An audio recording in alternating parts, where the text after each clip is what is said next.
Good evening. This is Akashvani. I am Valsa Williams with the news at 9.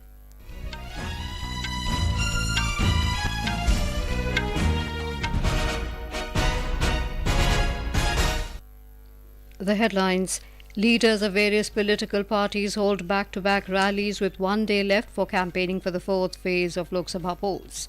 Election Commission dismisses allegations by Congress President Mallikarjun Kharge on delay in release of voter turnout data. 12 Maoists killed in an encounter with security forces in Bijapur district of Chhattisgarh. Supreme Court grants interim bail to Delhi Chief Minister Arvind Kejriwal in excise policy case. Telecom Department directs service providers to block over 28,000 mobile handsets involved in cybercrimes. And in IPL cricket, match underway between Gujarat Titans and Chennai Super Kings at Ahmedabad. Campaigning has intensified for the fourth phase of Lok Sabha elections. Only 1 day is left for the campaigning to end. Polling in this phase will take place on Monday. Leaders of various political parties are touring states and holding back-to-back rallies to woo the voters. Prime Minister and BJP senior leader Narendra Modi campaigned at Narayanpet and Hyderabad in Telangana today, addressing an election rally at Narayanpet of Mahbubnagar Lok Sabha constituency. He said the current elections are for the sake of the future of the country. He alleged that both the Congress and the Bharat Rashtra Samiti are corrupt and the Congress has failed to implement its assurances to the people. He also alleged that the Congress is trying to divide the people and divert reservation to the minorities on the basis of religion. Congress party मानसिकता से ही हिंदू विरोधी है। जब BC community के आरक्षण की बात आई तो कांग्रेस ने उसका पूरा विरोध किया था और अब कांग्रेस एससी, एसटी, बीसी के रिजर्वेशन को रिलीजन के आधार पर मुस्लिमों को देने में जुटी है। Earlier in the day, he addressed a rally at Nandurbar in Maharashtra. The Prime Minister is now on a two-day campaign trail in Odisha. He is currently holding a grand roadshow at Bhubaneswar. Senior BJP leader Amit Shah campaigned in West Bengal. He addressed a public meeting at Ranaghat.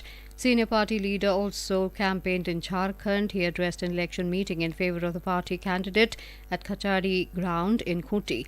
He slammed the India alliance, saying this opportunistic alliance did not do anything for the welfare of the tribals.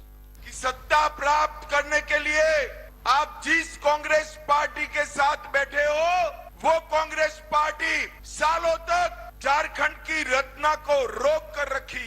Jharkhand राज्य कब बना? जब अटल जी देश के प्रधानमंत्री बने। अटल जी ने हमारे झारखंड को बनाने का काम किया। On the other hand, senior party leader and Defence Minister Rajnath Singh addressed a public meeting in Dumka. He also led a roadshow in Godda. In Uttar Pradesh, today was a day of high-voltage campaigning. For the first time during the election campaign, Samajwadi Party chief Akhilesh Yadav and former Congress President Rahul Gandhi addressed political rallies jointly. In Kannauj, both the leaders attacked the BJP. Akhilesh Yadav said the Saffron Party wants to change the constitution. ये सरकार हमारे आपकी जान के पीछे पड़ी है, वही सरकार संविधान को भी बदलना चाहती है। इसलिए सावधान हो के नहीं हो। अगर ये संविधान बदलना चाहोगे तो इन्हें बदलोगे कि नहीं बदलोगे? जो संविधान बदलना चाहते हैं उसको ये जनता बदलने का काम करती है। Former Congress President Rahul Gandhi in his address said the Congress party will give financial assistance to farmers until they rise above the poverty line. He claimed the INDI alliance will emerge stronger in the state. मैं आपको लिख के दे रहा हूं, उत्तर प्रदेश में India गठबंधन का तूफान आ रहा है। आप लिख के ले लो। यहाँ पे बीजेपी की सबसे बड़ी, देश में सबसे बड़ी हार उत्तर प्रदेश में होने जा रही है। लिख के ले लो। Both leaders jointly addressed another rally in Kanpur district. Senior BJP leader and Chief Minister of the state Yogi Adityanath came down heavily on the Samajwadi Party during a rally in Gorakhpur. He addressed another political rally in Bahraich. Begusarai parliamentary constituency of Bihar will go to polls along with 4 other seats of Darbhanga, Samastipur, Ujiarpur and Munger on Monday in the 4th phase of Lok Sabha elections. Famous as the land of Rashtrakavi Ramdhari Singh Dinkar, Begusarai has seen several ups and downs as electorates have changed their mood while selecting their representative from this seat. Our correspondent reports around 22 lakh voters will decide the electoral fortunes of 10 candidates from Begusarai Lok Sabha constituency. On Begusarai seat, the main contest is likely to take place between NDA and Grand Alliance. BJP has fielded sitting MP and Union Minister Giriraj Singh, and on the other hand, the Grand Alliance has given ticket to CPI nominee Avdhesh Rai, a 3 times MLA from Bachwada Assembly constituency. In the 2019 Lok Sabha elections, Giriraj Singh had defeated CPI candidate and former JNU Students Union President Kanhaiya Kumar from this seat with a huge margin of more than 4 lakh votes. If we see the present political equations, then the BJP, CPI and RJD each have 2 seats, while 1 seat has been held by the JDU. The results since 2004 say the electorates of Begusarai change their representative in every parliamentary election. The Election Commission has dismissed the allegation raised by Congress President Mallikarjun Kharge about the mismanagement and delay in release of voter turnout data. In a letter to the Congress President, the Commission said that the allegations are unwarranted, without facts and reflective of a biased and deliberate attempt to spread confusion. He had earlier alleged discrepancies in voter turnout data released by the Commission and non-publication of registered voters in a post on social media. The poll body remarked that the trend of irresponsible statements attacking or attempting to degrade the credibility of the elections in terms of men and material by a national political party is disconcerting. It said utterances from the president of the party attacking the very credibility of the electoral steps and processes can have a negative impact on voter participation. The Commission advised the Congress president to exercise caution and refrain from making such statements. Opposition parties bloc INDI alliance delegation today met the Election Commission of India.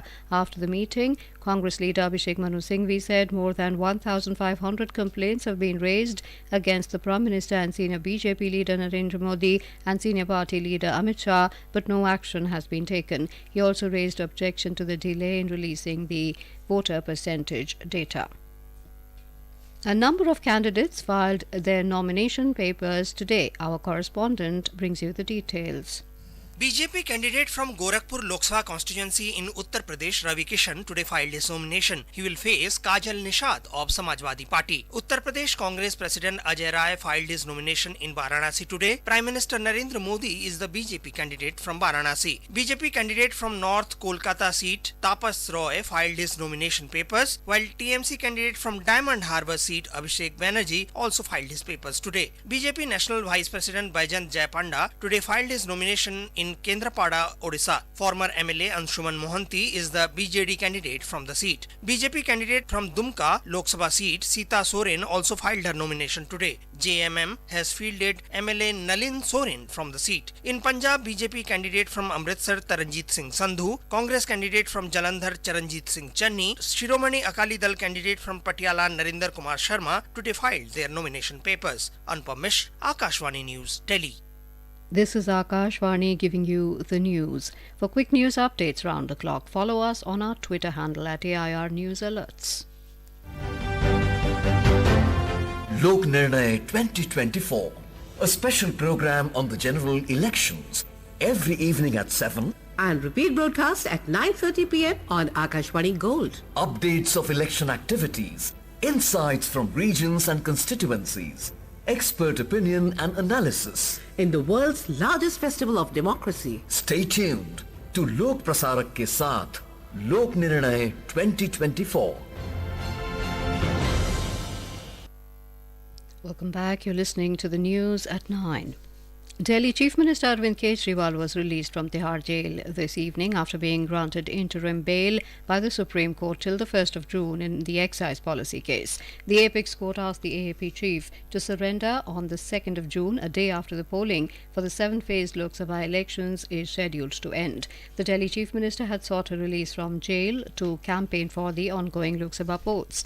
The Supreme Court also pointed out the Enforcement Directorate's delay in arresting him. A bench comprising Justices Sanjeev Khanna and Dipankar Datta said the Central Probe Agency had registered an enforcement case information report against Arvind Kejriwal in August 2022 but arrested him on the 21st of March this year.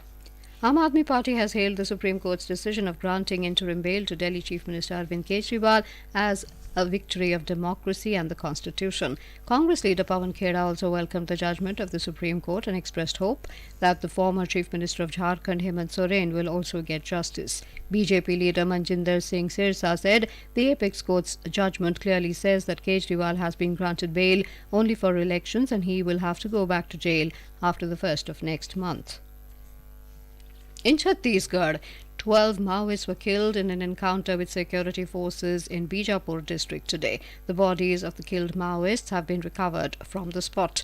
According to senior police officials, the encounter with the Maoists took place in the forest near Pedia village in Gangalpur area when a joint team of District Reserve Guard and Special Task Force was conducting a search operation in the area. After an encounter that lasted for about 4 hours, apart from the bodies of 12 Maoists, a large quantity of weapons and explosives have also been recovered from the area. 2 security personnel have also been injured in the encounter.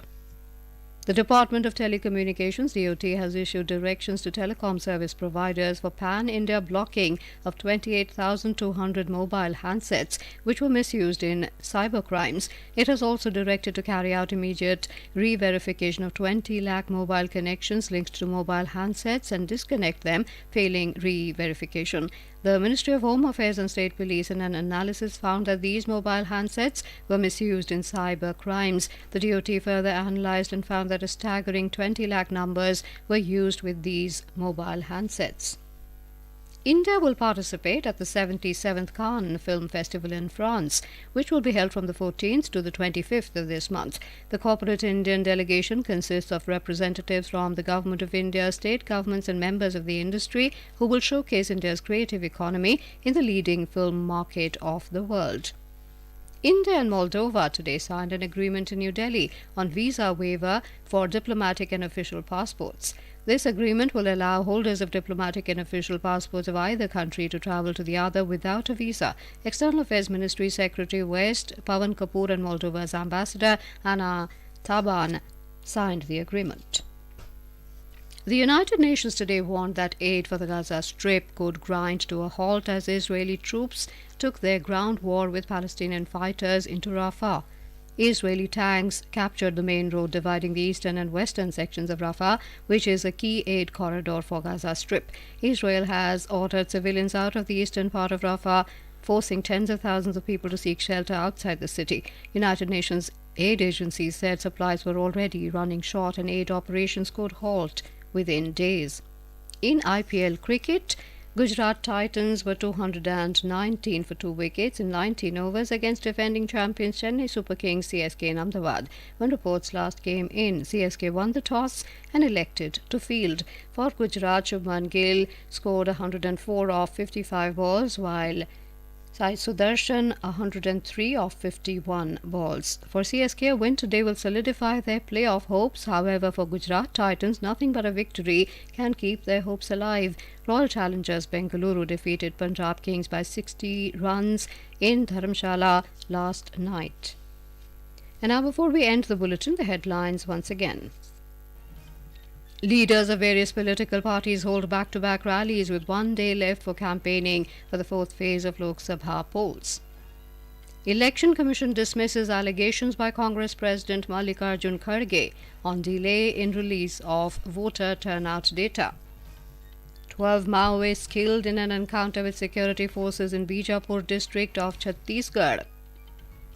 Supreme Court grants interim bail to Delhi Chief Minister Arvind Kejriwal in excise policy case. Telecom Department directs service providers to block over 28,000 mobile handsets involved in cyber crimes. And in IPL cricket, match underway between Gujarat Titans and Chennai Super Kings at Ahmedabad. For details of these stories and more, log on to our website www.newsonair.gov.in and News on AIR app. That is all in the news at 9. Good night.